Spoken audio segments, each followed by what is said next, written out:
Well, this panel is going to be in English, so welcome everyone to the World Football Summit from south to north, unraveling synergies, partnerships, and investment in the continent. For the next panel, I'm going to welcome Brenda Möller, who's going to be the one that charged this panel from Provoking, Giovanni Solazzi from Blue Crow Sports Group. You can go ahead. AJ Swoboda from 21st Group, and Joan Mendoza from SUMMA. They're gonna delving into the strategic partnerships and investment opportunities across the American continent. Gracias. And this panel will highlight the synergies that drive the football industry forward. So, welcome. Gracias, Valeria. De nada.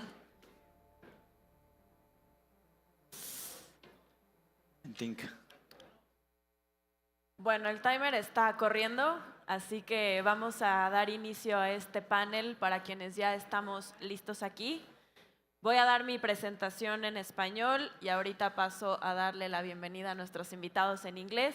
Mi nombre es Brenda Möller, soy directora de operaciones de Provoking, una agencia de publicidad con más de 40 años aquí en México. Y soy directora y fundadora de Dale Vuelta, una plataforma dedicada a inspirar y habilitar la participación de más niñas y mujeres en el deporte en México.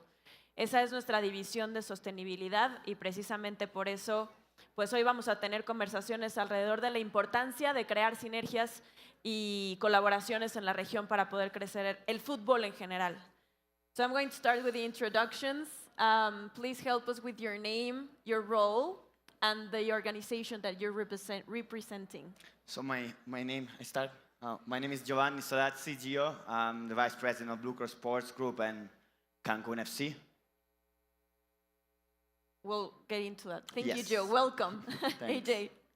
Hi everyone, my name is AJ Swoboda. I'm a managing director at 21st Group. We're a sports intelligence agency that provides advisory services, technology services, and content to investors, owners, leagues, federations, and the media. Joan. Hi, good morning, everyone. I'm Joan Mendoza. I'm the head of sports entertainment unit at SUMMA. We are a global branding company based in Barcelona with a specific unit for entertainment brands. Perfect. Welcome, the three of you. I had questions for each of you, but after listening to the last presentation, I think it's very important for us to understand why it is important to have synergies and partnerships in a region and how to activate them. So please share with us in your organization, how has the importance of synergies and partnerships played a role in the growth of your own businesses? Joan, please. Yeah. Well, first of all, we are, like, as I said, a branding company, and our main focus is the brand. So what we basically do, and I like to say that we move brands into more interesting spaces. The way we do that is there are 4 key areas that we put a lot of focus on. The first one is identities. Brands are identities, of course. The second one is experience. Brands are experiences as well. The third one is community, which is a word that resonates a lot during all these 2 days. But for us, it's key, the community aspect. I'm going to get into it a little bit deeper. And the 4th dimension is innovation. So when we are in a project where we need to create like a strong and powerful brand, the first one, the basis of everything is to have like a strong identity. And when I say identity, it's about defining the meaning behind the brand. What's the narrative? What's the story? Brands are stories in a way. So we define what's the meaning, what are the beliefs behind, what's the story that we want to tell, what's the narrative, and of course, the visual aspect of a brand, right? The visual identity and the verbal identity. This is the foundation of having like an attractive brand. And as I said before, brands are experiences, so we need to understand what's the journey, what are the different touch points that brand has, and how can we create long-lasting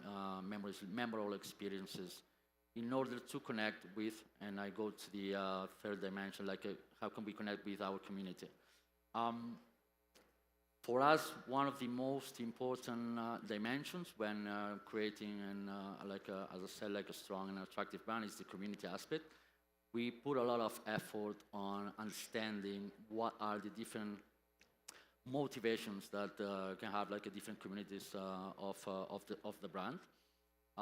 So we have the whole community, but we call within the community we have like a different tribes.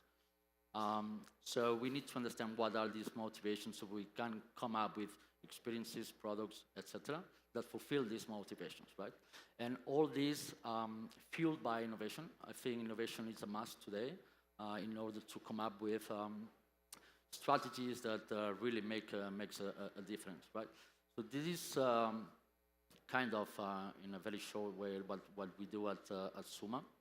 And of course, within the sport and entertainment unit, sport industry is it's perhaps different than any other sector. Like we work for different brands and from other sectors, but the sport industry has this emotional attachment, you know, and people, you know, has this emotional and this heritage and this relation with the brand. So this adds a little bit of something more difficult in terms of how can we come up with brands that has something interesting for them and that truly connects.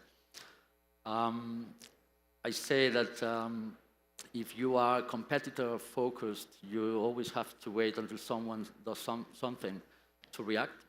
If you are community focused, you can always become pioneers. So this is our goal, to really understand the community behind the brand, so we can come up with narratives and experiences and products that really makes a difference. Perfect. I'm going to jump in the train of innovation precisely for you, AJ, to share with us how all your partnerships work.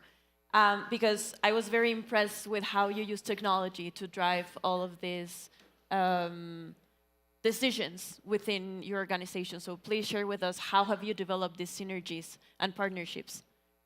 Yeah, it's a good question. Well, I do want to underline what you ended with around sports being a different industry than any other. It's completely true. Our experience in our business, we work more in a business-to-business context. So we work with investors or clubs or leagues.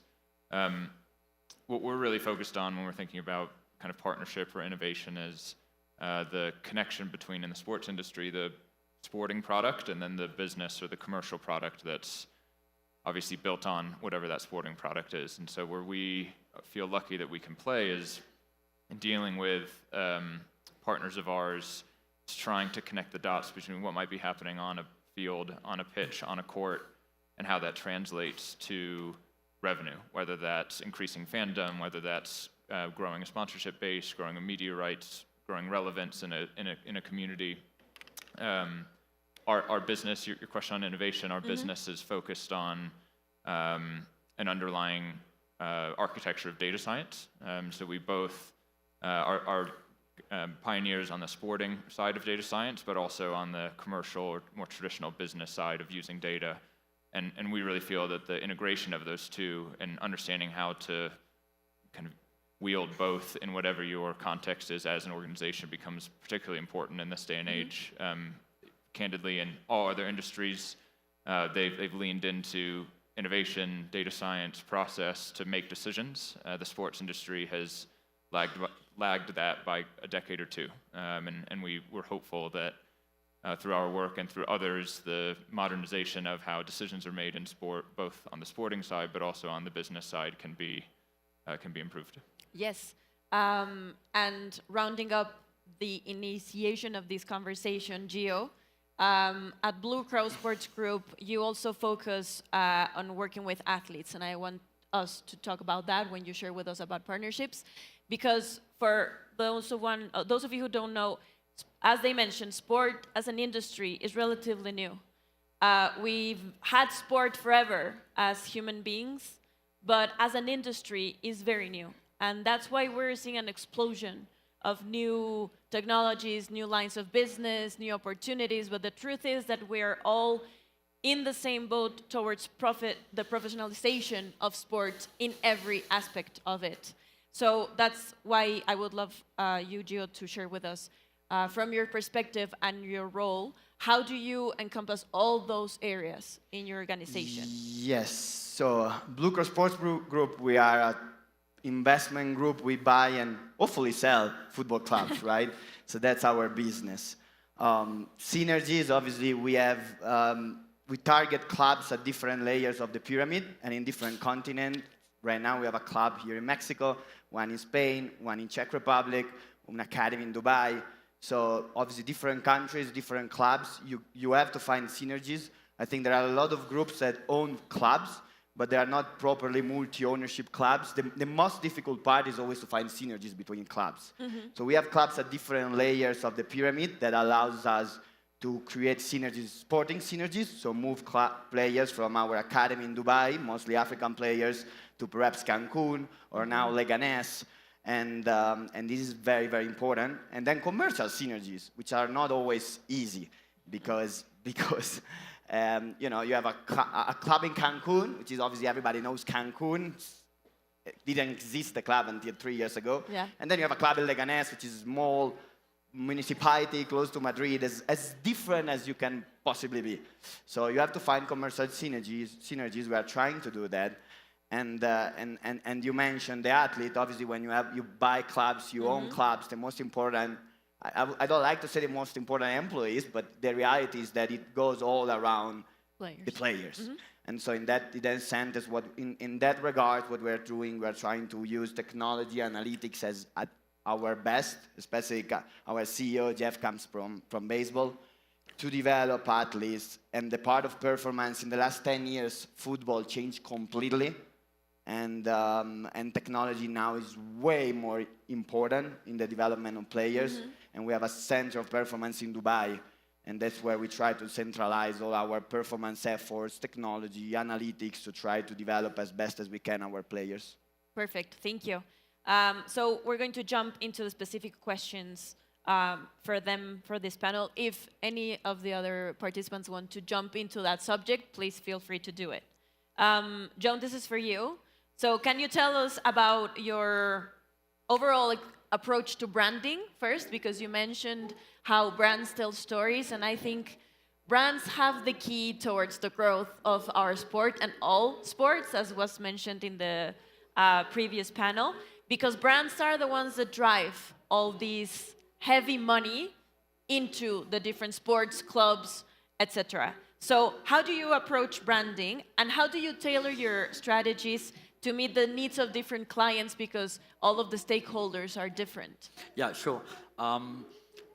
It's a reality that, I mean, speaking of football clubs, for instance, every club has a different reality. So the approach would be different depending on the club reality and the location and the origin and the business goals and everything. But we do is, first of all, understanding the business, understanding the context, the reality, what are the commercial and the business goals, and then do a deep dive on the history and the heritage of the brand. From that point, so we do a lot of research and interviews, workshops, etc., to really understand the context and the reality of the club. And from that point, we start building the brand in terms of, as I said, in terms of identity.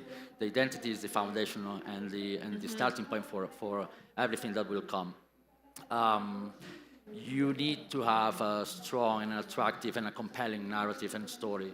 If you have a brand that is attractive and that is powerful, with a clear idea behind, with a clear purpose, and you will have more capacity to attract sponsors that wants to join to your cause and to your story.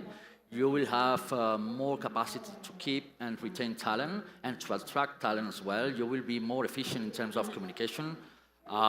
So it's very important to have a very well-defined brand identity. And from that point, you will be able to understand as well what kind of experiences I want to offer to my people, to my fandom, etc., and to be innovative in that sense, to promote new sources of revenue. We understand the brand as a tool for transformation of businesses, even in societies. So that's the way we kind of approach a branding project. For us, it's very important, as I said at the beginning, to place the community at the center of it. It's the only way that we can come up with something that truly connects with people. It's not about talking about ourselves. It's about listening to our community. It's about knowing where they are, what they do, what are they passionate about, what are their motivations, and then from that point, create something that is interesting and it's appealing Yes. To them. I think that's one of the biggest challenges, and we all know it, to offer different experiences. By the way, if you live in Mexico City and haven't been to see Capitanes, please go, because it indeed is an amazing experience. So AJ, this is for you. I loved a phrase that you have in your website that says, sporting success ignites the passion of fans. So these two key objectives. The success of the sport is one of the biggest challenges right now, especially in football, because we're seeing a lot of diversification of new formats with the Kings League, different leagues that are being created. So we're seeing new spheres appearing in the sport, and we need to ensure this success. So how does technology help you understand the opportunities that these different sporting entities have in order to offer them these consulting services to enhance their businesses and their offering for their fans? Yes, it's a good question. How much time do we have to talk? Plenty. No, I think, again, something you said towards the end of what you were sharing about what are you aiming at, what's the goal, what's the identity of what we're looking to accomplish for the fan. We don't work as directly with fans, but I think we take a similar approach with our clients, and we often ask, what does success really look like? So in some situations, there actually is an exact alignment within an organization about what they're looking to accomplish with whatever it is that they're doing.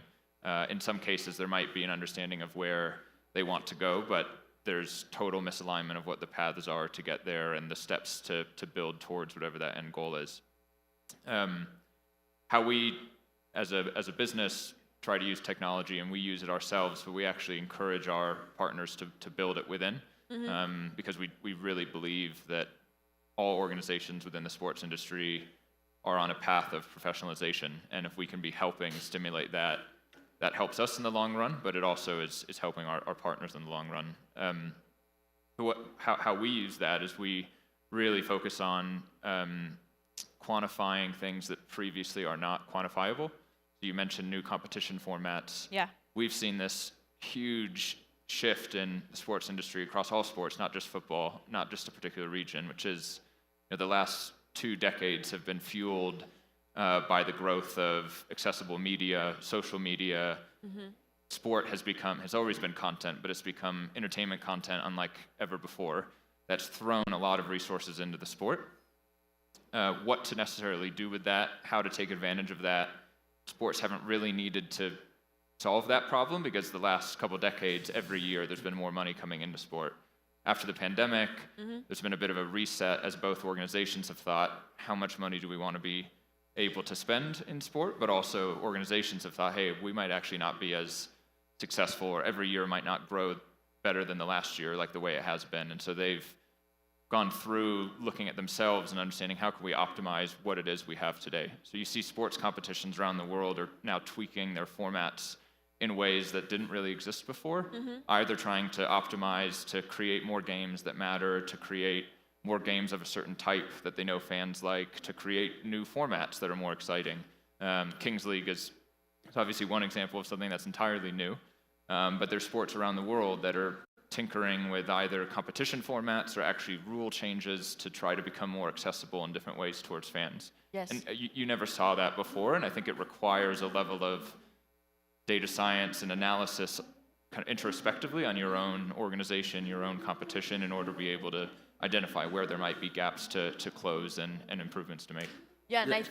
Yes? Yeah, let me just Please. jump in, since the Kings League phenomenon, it's a project we did at SUMMA for Cosmos, a company of physiotherapy. And I think this is a sign of changing behaviors, and this is because I think the new generation of fans, you know, the young people, is demanding new stuff. Is demanding, they want to be part of the conversation. They want to be able to connect and dialogue with, in this case, with streamers, with athletes, players.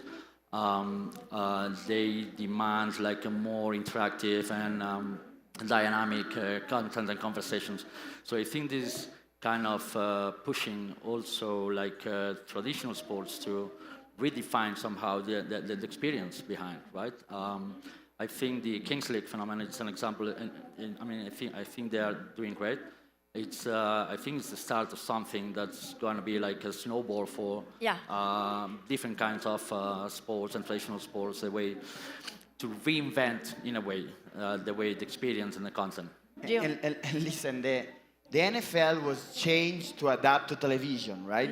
And this was how long? Like 30, 40, 50 years ago?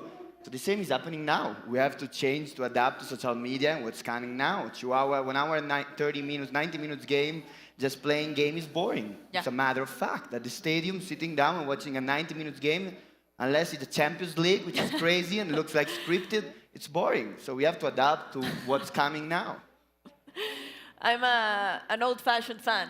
Yeah, I can I still used to stick be. to the TV and watch three Until I games met on the Jeff row. Luno, I was old tradition, British almost. Yeah. Then I changed. You have to change. Of course, and I think that's one of the most exciting parts of working in sport right now.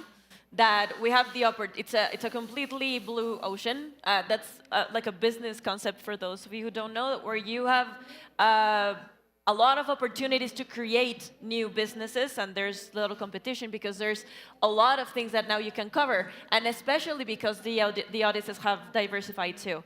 And I want to connect through that, Gio, with you.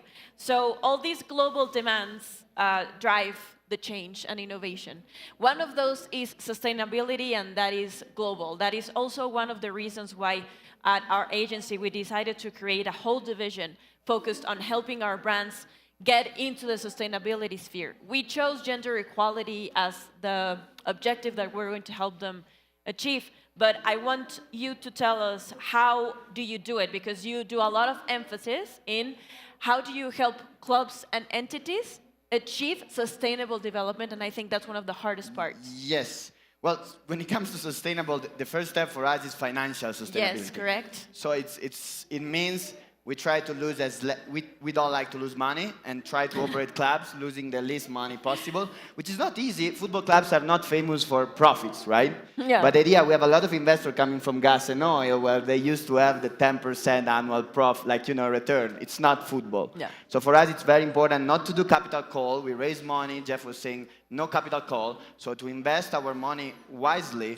and to create a sustainable environment, which is Blue Crow, where we try not to lose money. And in the meantime, try to increase our group. And it's not easy, but then when it comes to synergies, innovations, technology, try to do things differently. Yeah. And in order to reach your objectives. And that's what we are trying to do. I think in 2 years, we managed to do that, learning a lot from our mistakes. Right now we won 2 leagues with our 2 clubs, so it's really incredible. But the goal is, we are a small group. All our investors know us, kind of a family office, more or less.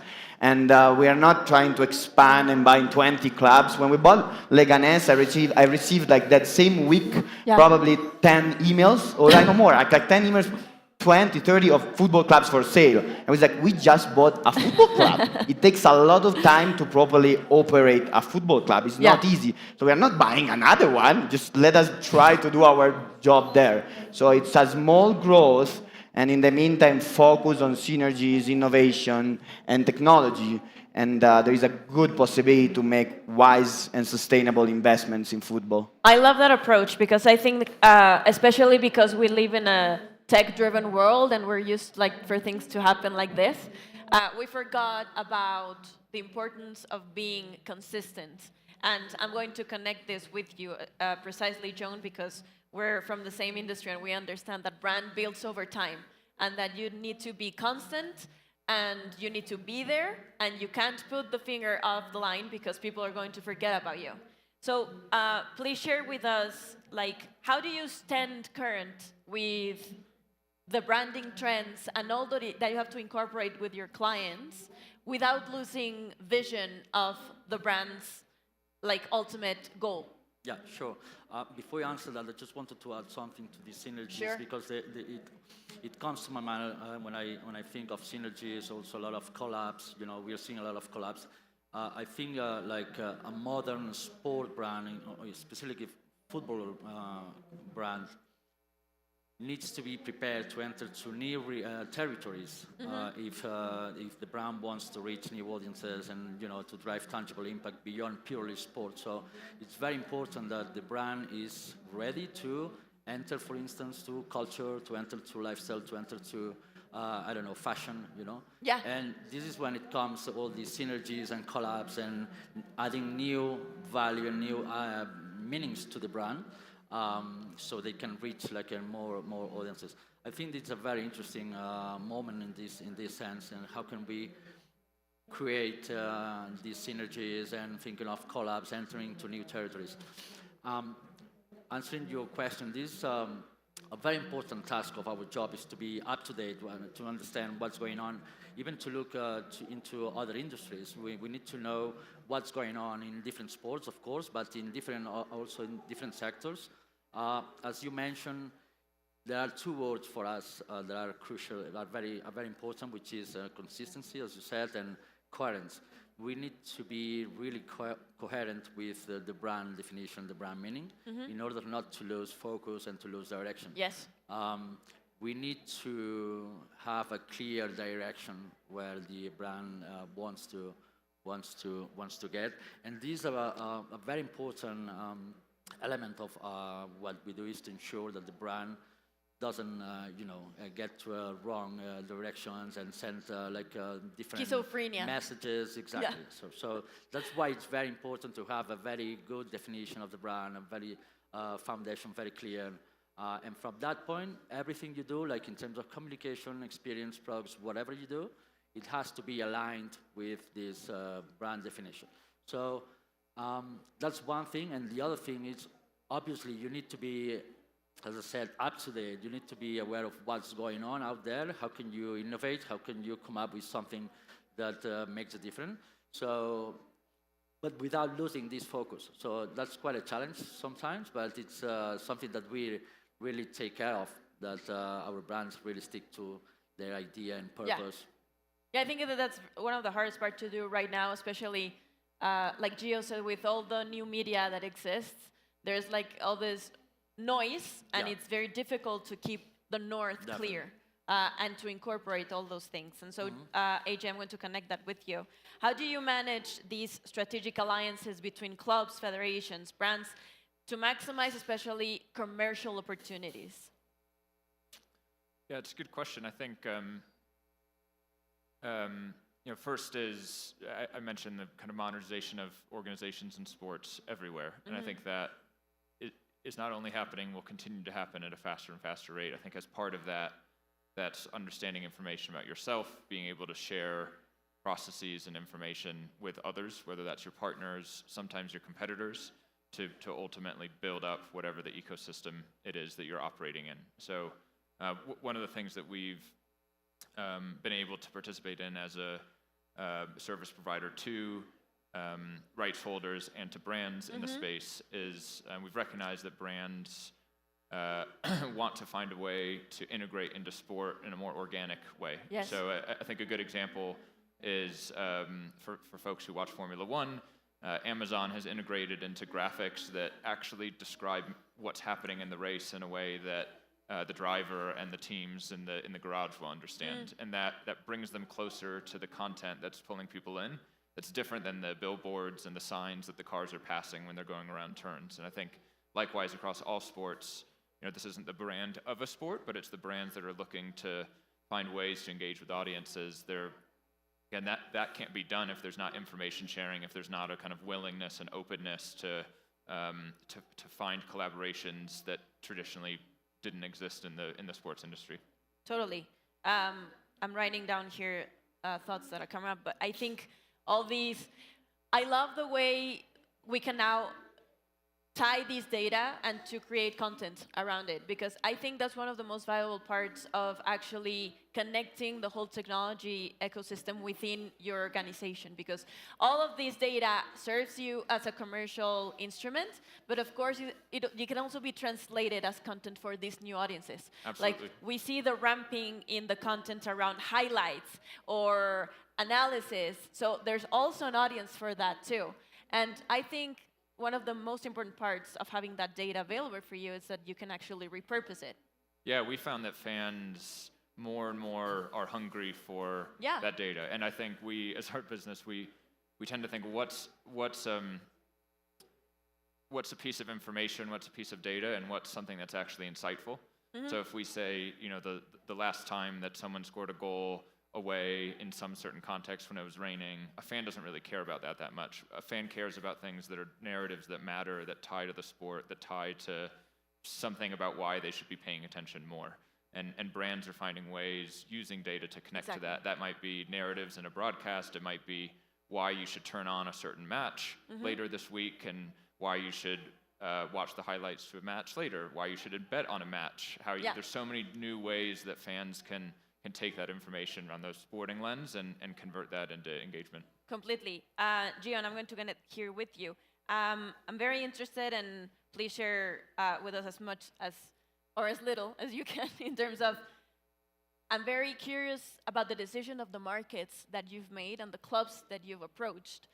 Why is that decision, and why those markets? Yeah, good question.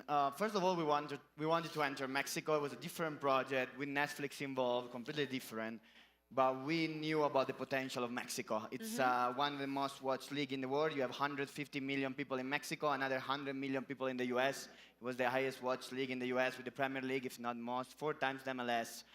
It was an incredible opportunity to invest in Mexico. You have 2 huge countries, and clubs were still relatively at good price. There were some changes in the federation and league structure, but for us it was the perfect market to be also disruptive on the sporting side. That was number one. And then obviously in the market, when we changed and when that project collapsed, we knew that we wanted to buy Cancun. Why? Because it's Cancun. I mean, it sounds incredible. It was the second tourist destination in the world, one of the fastest growing cities in Latin America, the most recognized Mexican registered brand in the world. So it was a great opportunity to create a brand that is not just football, it's way more. And the soccer club, the football club, didn't exist. It had 1 year, like during COVID, so nobody knew. We basically, there is here our marketing director, Diego, we built a club from scratch. It's unique. Football clubs, especially in Latin America, have centuries of tradition. We were with Lara from Nacional, huge tradition. We had no fans. Yeah. We could do whatever we wanted, which was an incredible opportunity to create the brand that we want. With a young fan base, we have the youngest coach, youngest sporting director, youngest CEO, but basically a young fan base because we had to go and target kids. Yeah. We're the first club in the world that is not from father to son, but from son, daughter to father and mother. Because we didn't have fans, we had to go to target the kids in Cancun who didn't have a club, and then from there we got the parents. Yeah. So it was a great opportunity, and then when it went to Spain, for La Liga is doing an incredible job with Tebas, who was here. It was the perfect market for us, still Spanish-speaking country, and we wanted a club in a good city. And we bought a club in Madrid. Probably people don't know, but Leganés is 12 minutes from Atocha, it's Madrid. And so the cities are very, very important for us, and those are 2. And then from there, you also have to take sporting decisions. We operate football clubs. So in the pyramid and the layers, see where we can place players, where there are countries with space for foreigners, where we can bring the investment in players that we have done in Africa. So from there, we try to, and see different markets. Everybody's looking at the same markets. We are very interested in Czech Republic, which is not a market with a lot of American investors looking at Czech Republic. So try to figure out markets that are good for you. We don't have billions. Yes. We're relatively small, so targeted market. But the branding aspect, the city aspect, the country, how the league is managed, so the executives of the leagues, all these are very important aspects when you have to decide where you're going to buy a football club. And then, and this is important, has been very important for us. And then you have to adjust to the culture. Of course. That's very important. That is why you're going to struggle, because a lot of American investors, I think, they invest somewhere and they think it's the US, and it's not. This is the common mistake. Or because they have an Italian family name, they think they're Italian. They are not. Yeah. So you really have to know each country, get good local people, and understand the culture. Jeff is American, but he's Mexican. I got to know Mexico since I live there quite well, but you really have to understand the culture of the country you live in, because otherwise you're going to struggle. And we had a lot of Americans group that struggled. Of course. I think because of this. We struggled too. The first year was very difficult for us. It was a disaster, honestly. But then we learned from our mistake, and we managed to have our 2 clubs winning leagues. It's a process, and it's always learning, admit the mistakes, and learn again. I love that. Well, we're almost wrapping up the panel. So, Joan, please share with us one of the success stories that you want to leave the audience with. Because I think one of the hardest parts is, like, we talk about synergies and partnerships, but how do you see them come to life? Like, what's an actual, real example of one of your favorite partnerships that you've managed to do? Yeah, well, we at SUMMA, we are very proud of the Kings League phenomenon. Kings League and Queens League, Prince Cup, all the universe behind the this project, and I think it's a great example of how can we create, along with, of course, Cosmos and Gerard Piqué and all their team, which it was their the idea. We just created the brand itself, but how can we innovate in terms of having a proposal that reinvents in a way the industry and the football and the entertainment, finding this blue ocean that you mentioned before, like I think Kings League now is in this blue ocean. So this is kind of the examples that I like in a way that how can we transform a category, how can we transform an industry. This is one example, but in the last years we've done several projects. For example, we were working for FC Barcelona for the last 7 years, and it was like a huge project with a huge challenge. The more than a club, baseline of the club, but a lot of people had like a different interpretations of this, more than a club. So it was like a challenge to define what more than a club meant, and how can we start like building like a strong brand with a strong identity and like appealing experiences, and having to make the community grow behind the brand. This was one example. In terms of football clubs, like we've been lucky to work with Sevilla FC as well. Like we did like a very beautiful project for them in terms of strategy, identity, experience, community as well. This is like football-wise, I would say the project that we I feel like more proud of, but we also work for different sport entities like MotoGP or other industries. But I would say these three as an example of how can we transform realities through the brand. Perfect. AJ, same question for you. Some success story that you would like to share with the audience? Yeah, I might actually answer it a slightly different way, which is I feel like this subject, this panel, we're talking about synergies, partnerships, and investment. And I think one thing that, obviously what Gio's doing with Blue Crow is all about investment, but I think the elephant in the room and through our lens is that we're in the early innings of what private investment into sport really looks like. And with that comes a lot of intention and a lot of opportunities. It also comes the possibility for making mistakes, hopefully learning and correcting and going along on that journey. But we're in a really interesting time, I think, in sport where you see clubs being bought by private equity firms or invested in by different private consortiums, and they might be foreign, they might have a local contingent. There's a whole mix of variety of what's happening, and what success looks like for that, I think, in the traditional sports ecosystem can be concerning for some. Yeah. I think through our lens, what makes private investment successful is the appropriately taking on the responsibility before making an investment and making sure you're looking at the right opportunities, you're entering the right markets, you have a right to win with whatever your strategy may be, you have the right partners that you're looking to collaborate with, they have the right incentives. And the second is then actually truly operating to make sure it's a success. Candidly, probably doing what Gio does 24/7, which is okay, how do we actually solve these problems? This isn't something that sits in our portfolio. We don't really pay attention to it until there's a game on the weekend. It's a constant operational challenge.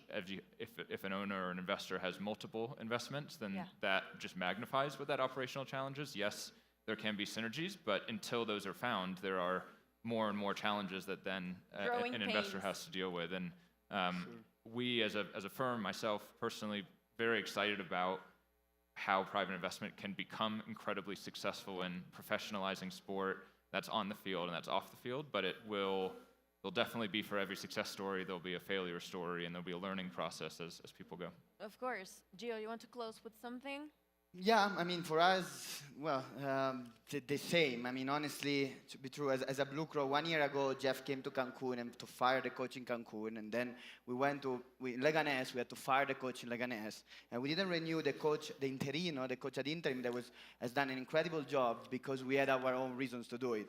And we are the youngest coach in Mexico and the youngest coach in Spain, and everybody was against us. 1 year later, we are champion with Cancun, we are champion with Leganés. So I think this has been something incredible for us, still a lot to learn, but if you manage to solve the operational problems, and if you trust the process, you know you're going to the right direction. It's just a matter of mistakes, which are common. You are gonna go in that. You're gonna get your goals, and good things are gonna come. Of course. So that's what I can, at least in our short history, we're only 2 years old. We have been operating clubs for 2 years. We are 3 years old.